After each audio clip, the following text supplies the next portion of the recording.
La tos en cualquier lugar.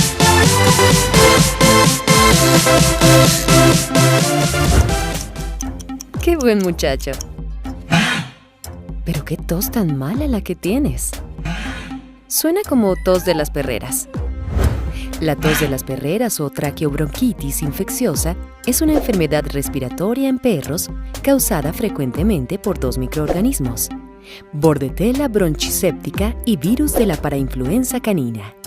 Afecta la nariz y garganta del perro, pero también puede progresar a una bronconeumonía seria y posiblemente fatal en cachorros y perros de avanzada edad.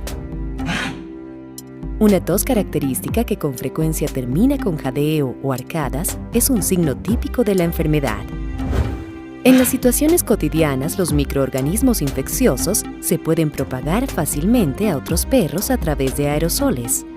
La infección también se puede transmitir por contacto nariz-boca con perros infectados o cuando los perros comparten sus juguetes.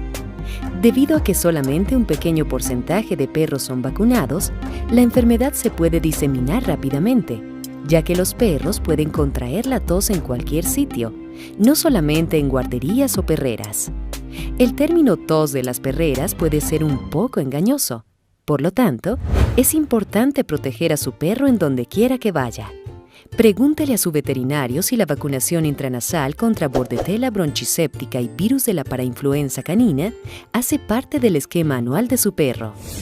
Las vacunaciones intranasales son fáciles y adecuadas, debido a que llegan directamente a la nariz y garganta. Con una sola pequeña gota en la fosa nasal, su perro puede protegerse durante un año completo. Y, por cierto, algunas vacunas intranasales proporcionan una protección más amplia que muchas de las vacunas orales o inyectables contra la tos, ya que protegen frente a dos de los patógenos de la tos de las perreras más comunes. Muchas guarderías y grupos de entrenamiento canino exigen la vacunación contra tos de las perreras. Pero recuerde, los perros la pueden contraer en cualquier parte, de modo que ahórrese molestias, incluyéndola en el esquema de vacunación de su perro. La tos que circula por todas partes está por donde quiera. Proteja a su mascota. Solicítele más información a su veterinario.